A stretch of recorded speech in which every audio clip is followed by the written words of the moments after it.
Hello everyone, welcome to concept days. This is a place जहाँ पे आपके सारे कॉन्सेप्ट्स क्लियर होंगे। मेरा नाम है कुशाग्रपाल। शुरू करते हैं आज का वीडियो। आज के वीडियो में जो टॉपिक हम लोग कवर करने वाले हैं दैट इज सेल डिवीजन। क्या होता है सेल डिवीजन, क्यों होता है सेल डिवीजन, कैसे होता है cell division, in short cell division से रिलेटेड सारे कॉन्सेप्ट्स आज हम इस वीडियो में कवर करेंगे। सेल डिवीजन स्टार्ट करते ही सबसे पहला क्वेश्चन जो हमारे पास आता है that is why do cell divide. भाई आखिरकार सेल डिवाइड ही क्यों होता है, क्यों करता है अपने आप को डिवाइड। इसका एक सिंपल सा आंसर है कि सेल डिवाइड करता है ताकि वो लिविंग ऑर्गेनिज्म को हेल्प कर सके ग्रो करने में, वो लिविंग ऑर्गेनिज्म को हेल्प कर सके अपने आप को रिपेयर करने में, या फिर ओल्ड एंड डेड सेल्स को रिप्लेस करने में, एंड वो लिविंग ऑर्गेनिज्म को हेल्प कर सके रिप्रोड्यूस करने में। ठीक है, और कैसे होती हैं ये सारी चीजें, कैसे होती हैं, कैसे वो ग्रो करता है, कैसे वो रिप्रोड्यूस करता है, कैसे वो रिपेयर होता है, कैसे वो रिप्लेस होता है, ये सारी चीजें हम लोग डिटेल में पढ़ेंगे। किसमें? माइटोसिस एंड मियोसिस में, जो कि दो मेन टॉपिक हैं इस चैप्टर के। ठीक है, क्या होता है माइटोसिस एंड मियोसिस? दो major type of cell division होते हैं। मेन दो तरीके से सेल डिवाइड होता है। कौन कौन से हैं वो? Mitosis and meiosis. So mitosis and meiosis शुरू करने से पहले मैं आपका एक डाउट क्लियर कर देता हूं। जो सेल होता है ना, उसका एक सर्टेन साइज ही होता है। वो अपने उस सर्टेन साइज तक ही ग्रो हो सकता है, उससे ज्यादा वो साइज में बड़ा नहीं हो सकता है। Right. And second thing is कि new cells are formed from pre existing cells. ये बहुत ही इंपॉर्टेंट लाइन है, this is very important line, पूरे सेल डिवीजन की मोस्ट इंपॉर्टेंट लाइन। राइट। आइए माइटोसिस एंड मियोसिस को डिटेल में पढ़ते हैं। माइटोसिस, जिसको कि हम लोग most common type of cell division भी कहते हैं, क्या है आइए देखते हैं इसको। इमेजिन करिए एक वॉल है आपके सामने, एक वॉल है। ठीक है, ये एक वॉल है। अब इस वॉल की अगर हमको लंबाई बड़ी करनी है, ऊंचाई बड़ी करनी है, तो क्या करना पड़ेगा इसमें? हमको और ज्यादा ब्रिक्स ऐड ऑन करने पड़ेंगे। और ज्यादा ब्रिक्स क्या करने पड़ेंगे इसमें? ऐड ऑन करने पड़ेंगे भाई, तभी इसकी ऊंचाई बढ़ पाएगी। सेम इसी तरीके से अगर किसी ऑर्गेनिज्म को ग्रो होना है, अपना साइज बड़ा करना है, तो उसको क्या करना पड़ेगा? और ज्यादा सेल्स क्या करने पड़ेंगे? ऐड ऑन करने पड़ेंगे। और ज्यादा सेल्स उसको क्या करने पड़ेंगे? ऐड ऑन करने पड़ेंगे। क्योंकि हमको पता है भाई सेल तो साइज में बड़ा नहीं हो सकता है, सेल एक सर्टेन साइज तक ही बड़ा हो सकता है, उससे ज्यादा बड़ा नहीं हो सकता है। तो उसको क्या करना पड़ेगा? अगर चीज को और ग्रो करना है तो और ज्यादा सेल उसको ऐड ऑन करने पड़ेंगे। कैसे ऐड ऑन करता है वो? सेल डिवीजन से। सेल डिवीजन से कौन सा सेल डिवीजन का प्रोसेस फॉलो करता है? वो माइटोसिस फॉलो करता है। ठीक है। अब मान लीजिए जो ब्रिक और वॉल है, इसमें आपने कार लड़ा दी, आपने इसमें कार या बाइक कुछ लड़ा दी। अब इसमें क्या होगा ना, इतना होल हो गया, इसमें इतना ऐसे होल हो गया, इसमें ऐसे होल हो गया। तो अब इस होल को भरने के लिए आप क्या करेंगे?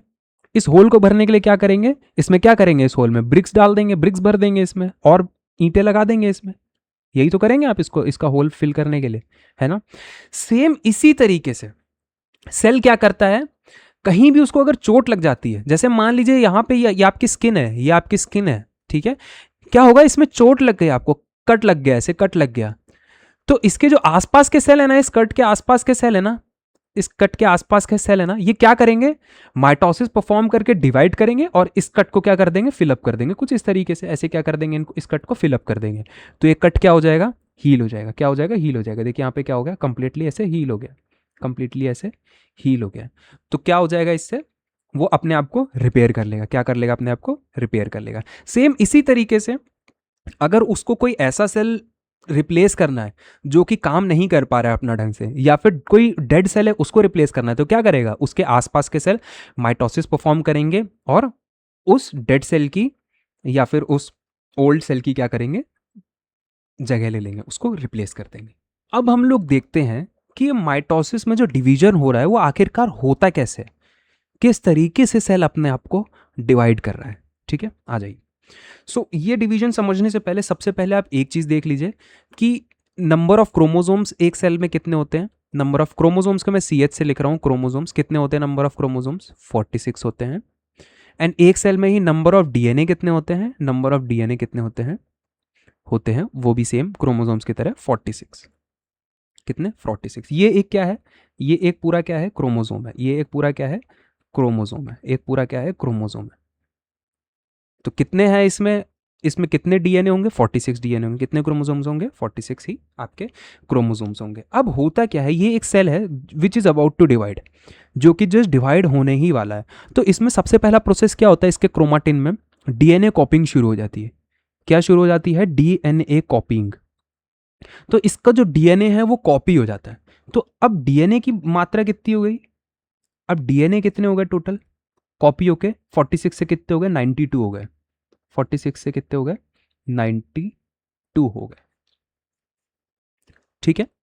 अब हम लोग ने ये पढ़ रखा है कि जब भी सेल डिवाइड होता है तो वो रॉड स्टेप स्ट्रक्चर ले लेता है, जिनको कि हम लोग क्या बोलते हैं? क्रोमोसोम्स बोलते हैं। तो क्रोमाटिन से ये क्रोमोसोम्स में कन्वर्ट हो गया, क्रोमाटिन से क्रोमोसोम्स में कन्वर्ट हो गया। तो अभी इसके पास क्रोमोसोम्स कितने हैं? इसके पास क्रोमोसोम्स कितने हैं? 46 क्रोमोसोम्स है। लेकिन डीएनए कॉपिंग की वजह से इसके पास डीएनए कितने हो जाएंगे? 92 डीएनए। क्रोमोसोम्स कितने हैं आप इसके पास? 46। डीएनए कितने हैं इसके पास? डीएनए कितने हैं? 92 है। अब इसमें हो क्या रहा है, ये देखो, ये जो हरा हरा आप देख रहे हो ना, ये जो हरा हरा पोर्शन है, ये हरा हरा पोर्शन है, इसको क्या बोलते हैं हम लोग? इनको हम लोग बोलते हैं सेंट्रोसोम्स। इनको क्या बोलते हैं? सेंट्रोसोम्स। और इसमें से जो ये हरी हरी ये जो लाइन निकल रही है, जो लाइनें निकल रही हैं, इनको हम लोग बोलते हैं स्पिंडल फाइबर्स। क्या बोलते हैं? Spindle fibres. क्या करते हैं ये सेंट्रोसोम्स और स्पिंडल फाइबर्स? ये सेंट्रोसोम्स और स्पिंडल फाइबर्स एक सेल को दो पार्ट में डिवाइड करने में हेल्प करते हैं, डिवाइड करने में हेल्प करते हैं। ठीक है। अब जैसे ये इसमें इसमें क्या बोलते हैं कि क्रोमोसोम्स में कन्वर्ट हुआ, देन इसके बाद ये इसके पास सेंट्रोसोम्स आ गए, स्पिंडल फाइबर्स आ गई। तो इसका जो डीएनए, इसका जो सॉरी न्यूक्लियस की जो वॉल है ना, वो क्या होने लगेगी? डिसॉल्व होना शुरू हो जाएगी। देख रहे हो यहाँ पे ऐसे डॉटेड हो गई, पहले कितने थी? ऐसे एक थी, अब ऐसे डॉटेड हो गई। तो ये क्या होने लगेगी? डिसॉल्व होना शुरू हो जाएगी। अब इस पोर्शन में आते हैं, इस प्रोसेस में आते हैं। इसमें देखो क्या हो रहा है, इसमें पूरी तरीके से जो न्यूक्लियस है वो डिसॉल्व हो गया, और एक सेंट्रोसोम्स, दो सेंट्रोसोम्स अलग अलग पोल पे आ गया, एक नॉर्थ पोल पे आ गया, एक साउथ पोल पे आ गया सेल के। ठीक है। तो अब ये क्या होने लगा, ये अपने तरफ खींचने लगा, ये कुछ क्रोमोसोम को अपने तरफ खींचने लगा और ये कुछ क्रोमोसोम्स को अपने तरफ खींचने लगा। ठीक है। अब क्रोमोसोम्स कैसा है? क्रोमोसोम कैसे है? इस तरीके से, इस तरीके से। ठीक है। क्रोमोसोम इस तरीके से, एक पूरा क्रोमोसोम कैसा ऐसा बना हुआ है। अब ये क्या कर रहा है, स्पिंडल फाइबर की मदद से ये सेंट्रोसोम क्या कर रहा है, एक को अपनी तरफ खींच रहा है, इस एक को अपनी तरफ खींच रहा है, इस एक को अपनी तरफ खींच रहा है, इस एक को अपनी तरफ खींच रहा है। ठीक है। हालांकि ये जो क्रोमोसोम है ना, ये दो पार्ट में डिवाइड हो गया है, ये दो पार्ट में डिवाइड हो गया है, लेकिन इसके पास डीएनए कितने हैं? इसके पास अभी भी डीएनए कितना है? इसके पास 92 है टोटल। तो अगर मैं आधे पोर्शन की बात करूं कि आधा उधर हो गया है, आधा इधर हो गया, जैसा कि हम लोग इस वाले हम लोग इसमें देख सकते हैं, इस वाले फिगर में देख सकते हैं कि आधा डीएनए इधर साइड आ गया है, एक साइड आ गया है, आधा डीएनए नीचे आ गया। तो इसके पास कितने डीएनए हो जाएंगे? इस आधे के पास 46 डीएनए हो जाएंगे, और इस आधे के पास कितने डीएनए हो जाएंगे? इसके पास भी 46 हो जाएंगे। इसीलिए ये जो एक दिख रहा है ना, ये जो एक दिख रहा है, ये जो एक दिख रहा है, इसको, इसके पास 46 डीएनए होने की वजह से इसको as a single chromosome count किया जाता है, एज ए सिंगल क्रोमोसोम इसको काउंट किया जाता है। ठीक है। हालांकि अगर देखने से आपको लगेगा कि क्रोमोसोम्स नंबर ऊपर 23 हो गए, नीचे 23 हो गए, क्योंकि आधे आधे हो गए, लेकिन इसके पास डीएनए 46 होने की वजह से ऊपर वाले पोर्शन में इसको एज ए सिंगल क्रोमोसोम इसको काउंट किया जाता है, as a single chromosome count किया जाता है। इसीलिए टोटल नंबर ऑफ क्रोमोसोम्स 46 ही रहते हैं डिवाइड होने के बावजूद भी। क्यों? क्योंकि डीएनए कॉपिंग की वजह से डीएनए कितने हो गए? 92 हो गए टोटल, और आधे आधा डिवाइड होने के बाद ऊपर भी 46 है, नीचे भी 46 है। इसीलिए इनके पास जो नंबर ऑफ क्रोमोसोम, जो फाइनल जो डॉटर सेल होता है, उसमें नंबर ऑफ क्रोमोसोम्स कितने रह जाते हैं? 46 ही रहते हैं। ठीक है। कितने रहते हैं? 46 ही रहते हैं नंबर ऑफ क्रोमोसोम्स। राइट। समझ में आ गया नंबर ऑफ क्रोमोसोम्स क्यों 46 रहते हैं, किस तरीके से डिवाइड हो रहा है, कौन कौन से फेज हैं। अब इस वाले फेज में देखो, अब धीरे धीरे जैसे धीरे धीरे क्या हो रहा है, इसकी जो न्यूक्लियस की जो वॉल है, ये धीरे धीरे दोबारा से बनना शुरू हो गया है, दोबारा से इसमें दोबारा से पूरी तरीके से ऐसे बन गई है, पूरी तरीके से इसमें ऐसे बन गई है। अब इस वाले से इसमें क्या होता है ना, ये अपने आइडेंटिटी भी लूज कर देता है, ये जो डीएनए है ये अपनी आइडेंटिटी, सॉरी क्रोमोसोम है, अपनी आइडेंटिटी लूज कर देते हैं दोबारा से, ये थ्रेड लाइक स्ट्रक्चर में क्रोमाटिन में ये ऑर्गेनाइज हो जाता है। ठीक है। समझ में आया क्या प्रोसेस हो रहा है, किस तरीके से आपका पहले क्या होता है, डीएनए कॉपिंग होता है, फिर वो आपका क्रोमोसोम्स में कन्वर्ट हो रहा है, देन क्रोमोसोम्स उसके बाद में अलग अलग हो रहे हैं डीएनए, देन उसके बाद में उसकी जो वॉल है वो दोबारा से बन रही है, एंड दोबारा से वो एज ए क्रोमाटिन ऑर्गेनाइज हो जा रहा है एंड 2 डॉटर सेल बना दे रहा है। तो जो सेल डिवाइड होता है उसको क्या बोलते हैं हम लोग? Parent cell. ये क्या हो जाएगा? Parent cell. ये क्या है? पेरेंट सेल है। एंड जिन 2 सेल में वो डिवाइड होके बनता है उनको क्या बोलते हैं हम लोग? Daughter cell. क्या बोलते हैं उनको? Daughter cell. ठीक है, समझ में आया? अब आपके मन में क्वेश्चन आएगा कि सर ये तो बात हो गई एक न्यूक्लियस की। हाँ, एक बात और, जो सेल डिवीजन होता है वो कहाँ स्टार्ट होता है? न्यूक्लियस में ही स्टार्ट होता है। कहाँ स्टार्ट होता है? न्यूक्लियस में ही स्टार्ट होता है। ठीक है, अब आप लोग पूछेंगे सर ये तो बात हो गई न्यूक्लियस की, बाकी हमारे जो ऑर्गेनेलीज हैं उनका क्या, वो कैसे डिवाइड होती है? बाकी ऑर्गेनेलीज कैसे डिवाइड होती है भाई? जो बाकी ऑर्गेनेलीज हैं उसमें जो ऑर्गेनेलीज, सीधा सीधा सिंपल आप ये कह सकते हो, जो ऑर्गेनेलीज जिनके पास अपना खुद का डीएनए मौजूद है वो क्या करेंगी? इसी तरीके से, सेम इसी तरीके से अपने आप को कॉपी करके डबल 2 बन जाएंगी। ठीक है, 2 हो जाएंगी, अपने आप को कॉपी करके 2 हो जाएंगे। और जिनके पास नहीं है अपना खुद का डीएनए, वो क्या करती हैं? वो हाफ में डिवाइड हो जाती हैं। वो हाफ में डिवाइड हो जाती है और आधी ऑर्गेनलीज एक सेल के पास चली जाती, एक डॉटर सेल के पास चली जाती है, और आधी ऑर्गेनली उसमें दूसरे डॉटर सेल के पास चली जाती है, और वही ऑर्गेनली बाद में डीएनए का इस्तेमाल करके फुल्ली डेवलप हो जाती है। समझ में आया? समझ में आया? तो ये मैंने आपको याद करने के लिए बताया है कि जिनके पास डीएनए है वो कैसे होती हैं? वो अपने आप को रेप्लिकेट कर लेती हैं, अपने आप को रेप्लिकेट कर लेती हैं जिनके पास डीएनए, और जिनके पास डीएनए नहीं है वो क्या होती हैं? हाफ में डिवाइड होके, हाफ में डिवाइड हो जाती हैं, बाद में फुल्ली ग्रो कर लेती हैं डीएनए का यूज़ करके। ठीक है, ये मैंने आपको याद करने के लिए बताया। ये इसमें और भी कई सारी चीज़ें होती हैं जिनको हमको आगे डिटेल में पढ़ेंगे, आगे वाली क्लासेस में डिटेल में पढ़ेंगे। तो अभी फिलहाल आपको ये खाली नॉलेज के लिए आप इसको समझिए। बाकी जो मेन याद करने वाली चीज़ें हैं वो क्या है कि जो पेरेंट सेल है वो डिवाइड होकर 2 डॉटर सेल बना देता है। दोनों डॉटर सेल के पास कितने क्रोमोजोम्स होते हैं? 46 एंड 46 नंबर ऑफ क्रोमोजोम्स मौजूद होते हैं। ठीक है, आ जाओ आगे बढ़ते हैं।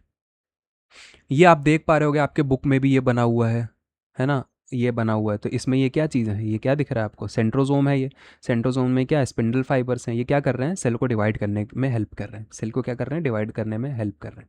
सेल को डिवाइड करने में हेल्प कर रहे हैं। ये प्याज है, इसके क्या होता है? देखो रूट डेवलप हो रही है, यहाँ से रूट निकल रही है, रूट डेवलप हो रही है, रूट बन रही है, रूट बन रही है। तो ये क्या कर रहा है? माइटोसिस परफॉर्म करके नया सेल ऐड ऑन कर रहा है, जिससे रूट की लेंथ क्या हो रही है? बढ़ती जा रही है, बढ़ती जा रही है, बढ़ती जा रही है, रूट की लेंथ बढ़ती जा रही है, बढ़ती जाएगी। ठीक है, माइटोसिस परफॉर्म करके। सो कब कब माइटोसिस परफॉर्म करता है एक सेल? जब भी उसको ग्रो करना हो, या फिर अपने आप को रिपेयर करना हो, या फिर ओल्ड सेल या फिर डैमेज सेल को रिप्लेस करना हो, तब वो क्या करता है? माइटोसिस परफॉर्म करता है। कितने नंबर ऑफ क्रोमोसोम्स होते हैं? 46 नंबर ऑफ क्रोमोसोम्स होते हैं। डॉटर सेल में भी 46 नंबर ऑफ क्रोमोसोम्स होते हैं, एंड पेरेंट सेल में भी 46 नंबर ऑफ आपके क्रोमोसोम्स होते हैं। ठीक है, यहां से यहां ये क्या हो रहा है? ये आपका क्रोमाटिन से क्रोमोसोम्स में ऑर्गेनाइज हो जा रहा है। ठीक है, चलो। Cell increase in number through mitosis हमने देख लिया। Mitosis produces 2 genetically identical daughter cell. भाई इसमें क्या है? इसी के तो डीएनए है, इसी का तो डीएनए है।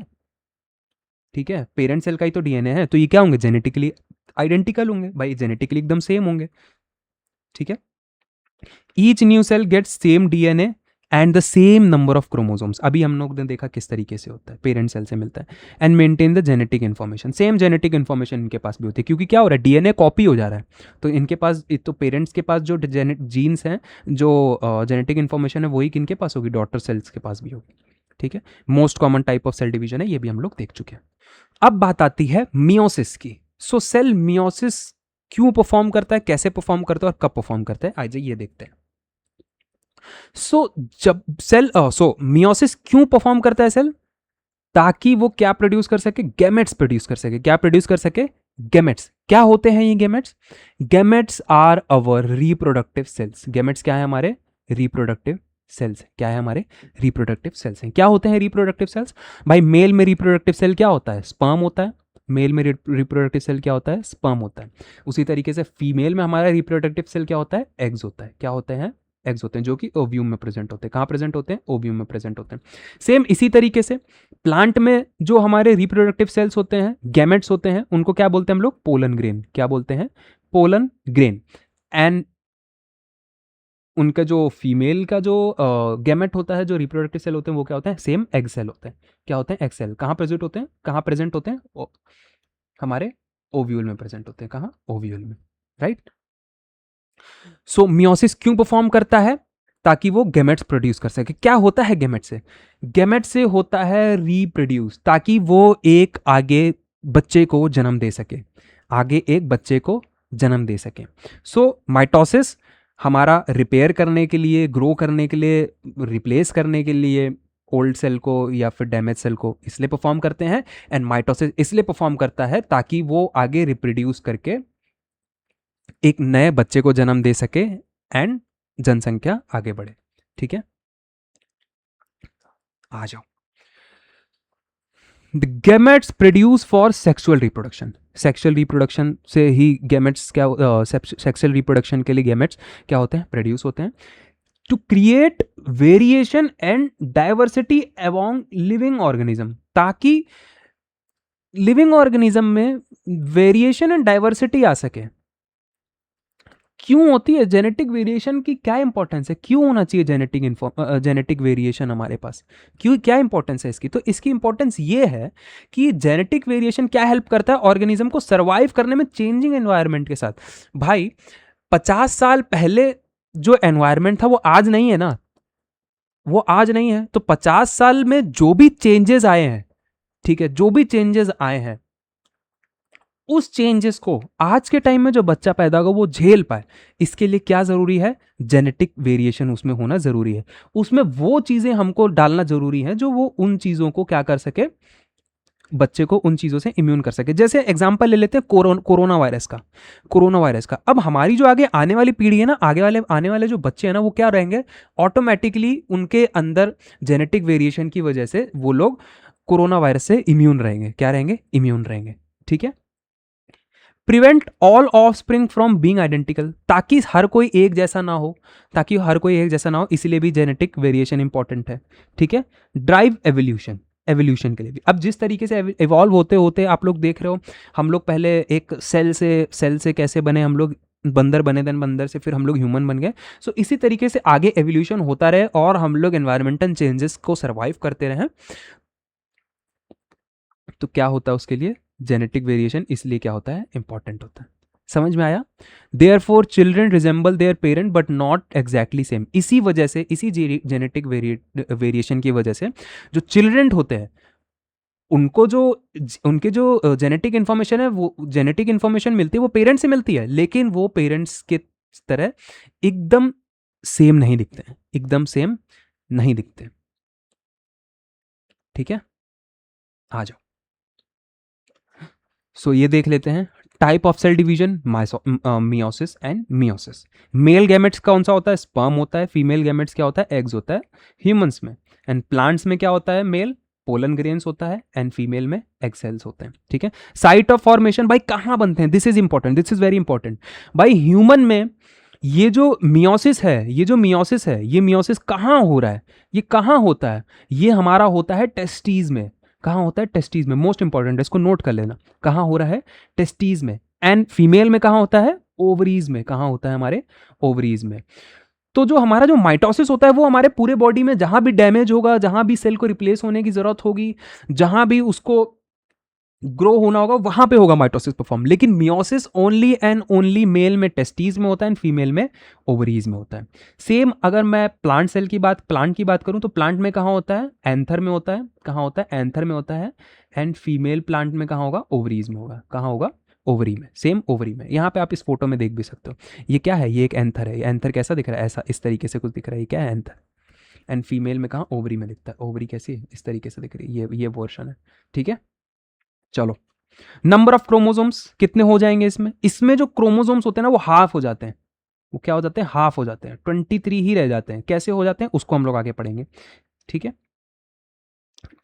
कौन सा रिप्रोडक्शन है? सेक्सुअल रिप्रोडक्शन है। This is sexual reproduction. Sexual reproduction वो होता है जिसमें दो पेरेंट्स की जरूरत होती है। जिसमें 2 पेरेंट्स इन्वॉल्व होते हैं वो क्या होता है, सेक्सुअल रिप्रोडक्शन। और जिसमें सिंगल पेरेंट्स ही होता है वो एसेक्सुअल रिप्रोडक्शन। जैसे आपका बैक्टीरिया समझ लो, बैक्टीरिया अगर 1 से 2 हो रहा है तो वो क्या है, एक ही है, सिंगल है, उसको 2 पेरेंट्स की जरूरत नहीं है, तो वो क्या हो जाएगा, एसेक्सुअल रिप्रोडक्शन हो जाएगा। लेकिन जहां पे 2 पेरेंट्स की जरूरत होती है, इन्वॉल्व होते हैं, वो सेक्सुअल रिप्रोडक्शन। आइए अब देखते हैं कि जो हमारा मियोसिस है इसमें सेल डिवीजन होता कैसे है, क्या इसका प्रोसेस है। ओके, सो स्टार्टिंग में तो सारी चीजें सेम रहेंगी। ये क्रोमाटिन है, क्रोमाटिन से ये क्या हो जाएगा, आपका क्रोमोसोम्स में ऑर्गेनाइज हो जाएगा। ठीक है, क्रोमोसोम्स में आपका ऑर्गेनाइज हो जाएगा। चीजें चेंज होती हैं इसके बाद, क्योंकि मियोसिस जो होता है वो 2 पार्ट्स में होता है, वो 2 डिवीजन में होता है। ठीक है, पहले डिवीजन में क्या होता है, जो पेरेंट सेल है, ये पेरेंट सेल हो गया ना, ये क्या हो गया, पेरेंट सेल हो गया। जो पेरेंट सेल है वो 2 डॉटर सेल बनाएगा, वो 2 डॉटर सेल बनाता है, लेकिन उसमें जो नंबर ऑफ क्रोमोसोम्स होते हैं वो कितने ही रहते हैं, वो हाफ हो जाते हैं। कितने हो जाते हैं, हाफ। तो इस डॉटर सेल में नंबर ऑफ क्रोमोसोम्स कितने हो जाएंगे, 23 हो जाएंगे। एंड इसमें नंबर ऑफ क्रोमोसोम्स कितने हो जाएंगे, इसमें भी कितने हो जाएंगे, 23 हो जाएंगे। नंबर ऑफ क्रोमोसोम्स कितने हो जाते हैं, हाफ हो जाते हैं, 23 हो जाते हैं। अब इसके बाद आती है बारी किसकी, सेकंड डिवीजन की। Second division is similar as mitosis. जिस तरीके से माइटोसिस परफॉर्म होता है सेम उसी तरीके से मियोसिस में सेकंड डिवीजन होता है। तो अब इसमें क्या होगा, इसमें ये दोबारा से 2 डॉटर सेल बनाएगा, दोबारा से 2 डॉटर सेल बनाएगा, जिसमें number of chromosome same as mother cell होंगे। तो ये क्या है, ये इसके लिए मदर सेल क्या हो जाएगा, ये हो जाएगा। अल्टीमेटली तो मदर सेल यही रहेगा, अल्टीमेटली तो मदर सेल यही रहेगा, क्योंकि यही तो डिवाइड हो रहा है। लेकिन इसके लिए अगर इस पोर्शन में देखें हम लोग, सेकंड डिवीजन समझने के लिए देखें, तो इसके लिए मदर सेल क्या है, ये है। तो इसमें नंबर ऑफ क्रोमोसोम्स एग्जैक्टली कैसे हो जाएंगे, 23, क्योंकि ये सेम एज माइटोसिस है, 23। इसमें भी कितने, 23, इसमें भी कितने, 23, एंड इसमें भी कितने, 23। तो इवेंचुअली हो क्या रहा है इसमें, मियोसिस में एक पेरेंट सेल्स क्या हो रहा है, एक पेरेंट सेल डिवाइडेड ट्वाइस, 2 बार ये क्या हो रहा है, डिवाइड हो रहा है, और क्या फॉर्म कर रहा है, 4 डॉटर सेल। कितने, 4 daughter cell, 4 daughter cell. Important है, इसको नोट कर लेना, 4 डॉटर सेल। ठीक है, ऐसा क्यों होता है, क्यों ये 23 ही है इसके पास, क्यों ये 23 ही है इसके पास, क्यों हाफ हो जाता है, क्योंकि मैंने आपको बताया था कि दिस इज सेक्सुअल रिप्रोडक्शन। इसमें क्या हो रहा है, इसमें 2 पेरेंट का इन्वॉल्वमेंट है, इसमें 2 पेरेंट का इन्वॉल्वमेंट है। ठीक है, तो जैसे मान लो ये स्पर्म है, इसके पास कितने क्रोमोसोम्स होंगे, 23 ही होंगे इसके पास, 23 होंगे, क्योंकि मियोसिस से क्या हो रहा है, इसके क्रोमोसोम्स हाफ हो जा रहे हैं, तो इसके पास क्रोमोसोम्स कितने हैं, 23 ही हैं। अब यहाँ पे फीमेल एग है, इसके पास क्रोमोसोम्स कितने, इसके पास भी 23 क्रोमोसोम्स है, इसके पास भी 23 क्रोमोसोम्स है। अब ये जब आपस में मिलेंगे ना, ये जब आपस में मिलेंगे बेबी फॉर्म करने के लिए, एक बच्चा बनाने के लिए, जब ये आपस में मिलेंगे, तो ये एक जो सेल बनेगा इसमें कितने नंबर ऑफ क्रोमोसोम्स हो जाएंगे, 23 प्लस 23, कितने हो जाएंगे टोटल, 46। तो यह अपने ओरिजिनल स्टेट में आ जाएगा, एक सेल में जितने नंबर ऑफ क्रोमोसोम्स होने चाहिए उसके पास उतने नंबर ऑफ क्रोमोसोम्स पहुंच जाएंगे। मान लो 23 नहीं होता, ये हाफ होकर 23 नहीं होता, 46 ही रहता, तो जो नया सेल बनता, जो बच्चा बनता, उसके पास कितने, इसके सेल में कितने नंबर ऑफ क्रोमोसोम्स हो जाते हैं, 46 की जगह उसके पास कितने हो जाते हैं, 92 हो जाते हैं। तो वो क्या होता, ग्रो होने में उसको बहुत ज़्यादा दिक्कतें होती हैं, ये भी हम लोग आगे पढ़ेंगे कैसे होता है।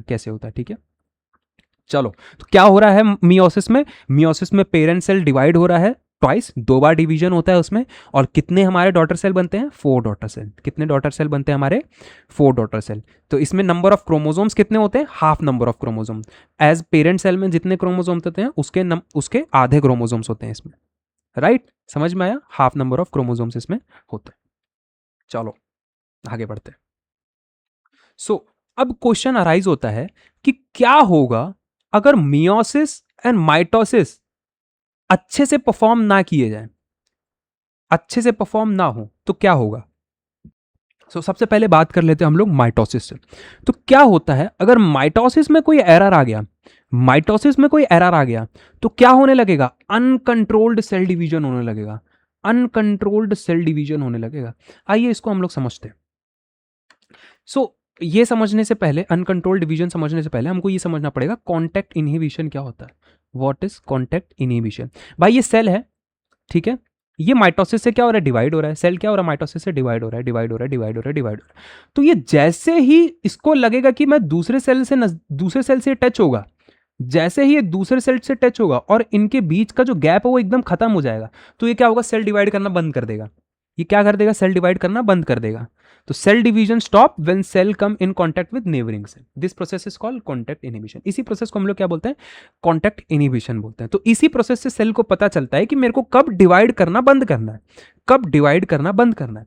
अब अगर माइटोसिस में एरर आ जाता है, तो ये जो सेल इनहिबिशन है ना, सेल के पास जो नॉलेज होती है, जो शक्ति होती है कि अब उसको पता चल गया कि भाई अब डिवाइड नहीं करना, ये खत्म हो जाती है। अब उसको पता नहीं चल रहा है कि उसको डिवाइड करना रोकना कब है। तो अब ये क्या हो रहा है, अनकंट्रोल्ड वे में डिवाइड होता जा रहा है, अनकंट्रोल्ड वे में डिवाइड होता जा रहा है। तो यही आगे चल के जो अनकंट्रोल्ड वे में डिवाइड होता जा रहा है, यही आगे चल के क्या बन जाता है, ट्यूमर का फॉर्म कर लेता है। यही सेल आगे चल के क्या बन जाता है, ट्यूमर बन जाते हैं। क्या बन जाते हैं, ट्यूमर बन जाते हैं। अब ट्यूमर भी दो तरीके के होते हैं, एक बेनाइन ट्यूमर होता है एंड एक मेलिग्नेंट ट्यूमर होता है। भाई बेनाइन का हिंदी में मतलब होता है जो हानिकारक ना हो, एंड मेलिग्नेंट का हिंदी में मतलब होता है जो हानिकारक होता है। तो बेनाइन ट्यूमर की क्या खास बात होती है कि ये स्प्रेड नहीं हो सकता है एक बॉडी पार्ट से दूसरे बॉडी पार्ट में। लेकिन जो मेलिग्नेंट ट्यूमर होता है वो क्या हो सकता है, वो एक बॉडी पार्ट से दूसरे बॉडी पार्ट में स्प्रेड हो सकता है। इसीलिए ये क्या फॉर्म कर लेता है, ये कैंसर फॉर्म कर लेता है। जो मेलिग्नेंट ट्यूमर होता है ये क्या फॉर्म कर लेता है, कैंसर फॉर्म कर लेता है। और जो बेनाइन ट्यूमर होता है वो एक जगह से दूसरी जगह स्प्रेड नहीं हो सकता, तो इतना पोर्शन हम लोग काट के निकाल देंगे, तो बाकी जो माइटोसिस है वो क्या होने लगेगा, सही से परफॉर्म होके उस जगह को रिपेयर कर देगा, तो हम लोग बच जाएंगे, हमारी जान बच जाएगी। लेकिन कैंसर में क्या होगा, ये डिवाइड होता रहेगा, ये दूसरे बॉडी पार्ट्स में भी फैलता रहेगा, तो क्या होगा, उसको क्योर करना बहुत ही मुश्किल हो जाता है। तो इससे क्या हो जाती है, जान चली जाती है। ठीक है, आ जाओ। अब अगर क्या बोलते हैं कि मियोसिस अगर अच्छे से परफॉर्म नहीं होता है, मियोसिस में कोई एरर आ जाता है, मियोसिस में अगर कोई एरर आ जाता है तो क्या होगा, तब क्या होने लगता है, जेनेटिक डिसऑर्डर होने लगते हैं। मान ली हमारे पास जो 46 क्रोमोसोम्स है ना, 46, अगर ये एक भी बढ़ गया, एक नंबर ऑफ क्रोमोसोम्स भी बढ़ गया, 47 भी हो गया, तो जेनेटिक डिसऑर्डर्स होना शुरू हो जाएंगे।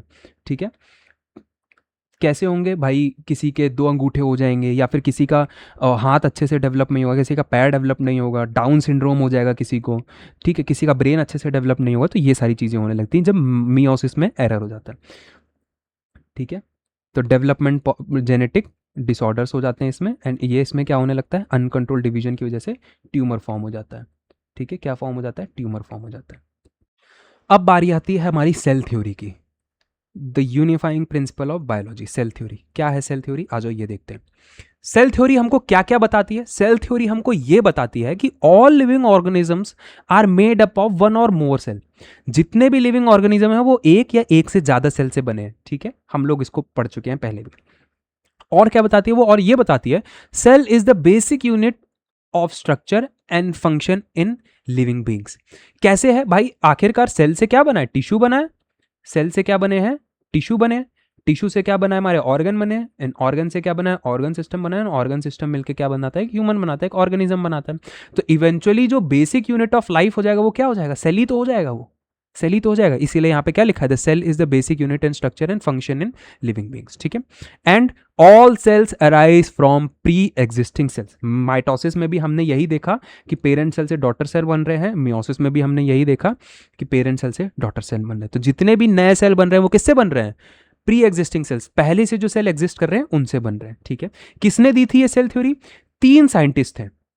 एक जर्मन के बोटैनिस्ट थे, क्या नाम था उनका, मैथीस क्लेडन।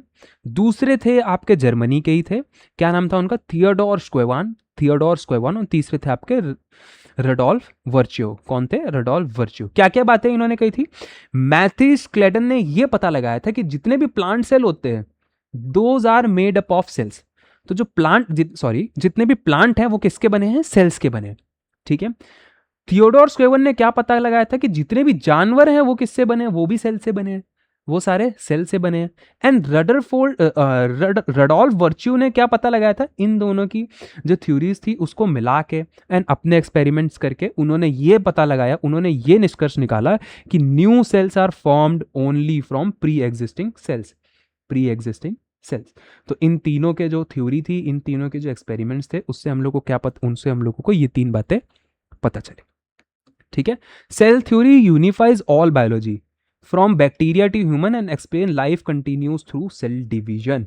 जो सेल थ्योरी है वो पूरे बायोलॉजी को एकजुट करती है और छोटे से छोटे सेल बैक्टीरिया से लेके ह्यूमन तक को, ह्यूमन तक में जो लाइफ है वो एक्सप्लेन करती है, कि लाइफ है वो एक्सप्लेन करती है कि जो लाइफ है वो कैसे कंटिन्यू हो रही है, वो सेल डिवीजन के थ्रू कंटिन्यू हो रही है। कैसे हो रही है? सेल डिवीजन के थ्रू। सो जो सेल डिवीजन है, it is the most important thing in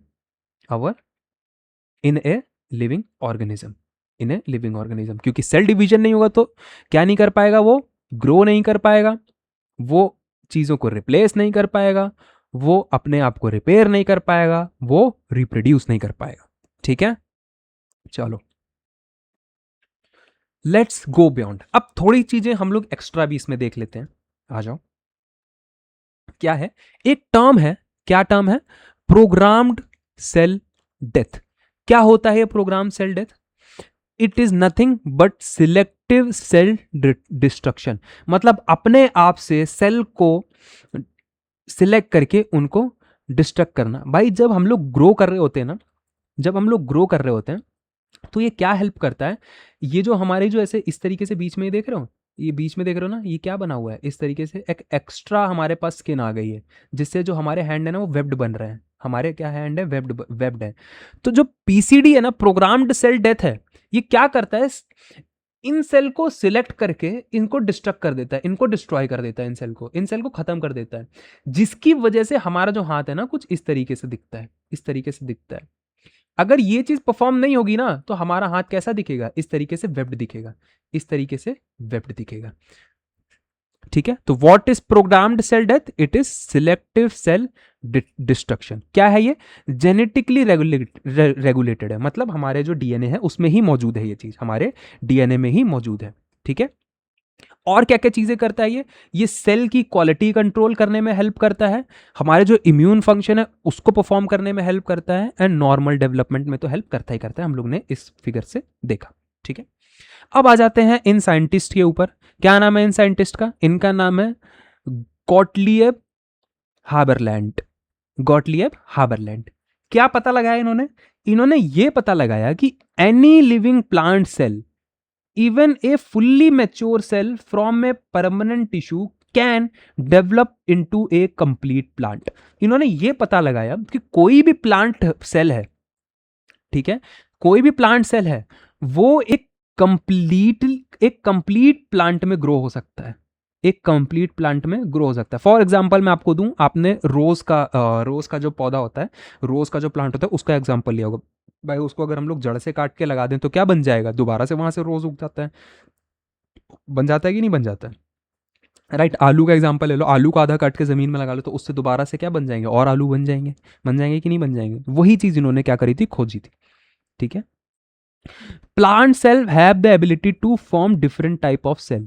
भाई प्लांट का जो सेल होता है ना, प्लांट का एक सेल होता है ना, उसके पास एबिलिटी होती है कि वो डिफरेंट टाइप ऑफ सेल क्या कर सके? फॉर्म कर सके, जो चीज हमारे पास नहीं होती। भाई हमारा जो स्किन सेल है, क्या वो और ब्लड सेल बना सकता है? नहीं बना सकता है। स्किन सेल डिवाइड होकर माइटोसिस के थ्रू डिवाइड होकर स्किन सेल ही बनाएगा, लेकिन प्लांट में ऐसा नहीं है। प्लांट क्या करता है? प्लांट सेल अलग अलग सेल को भी क्या देख सकता है? अलग अलग टाइप के सेल को भी कैसे दे सकता है? फॉर्म कर सकता है। ठीक है, this special ability of plant is called totipotency. इस स्पेशल एबिलिटी को क्या बोलते हैं हम लोग? टोटियोपोटेंसी। So what is टोटियोपोटेंसी?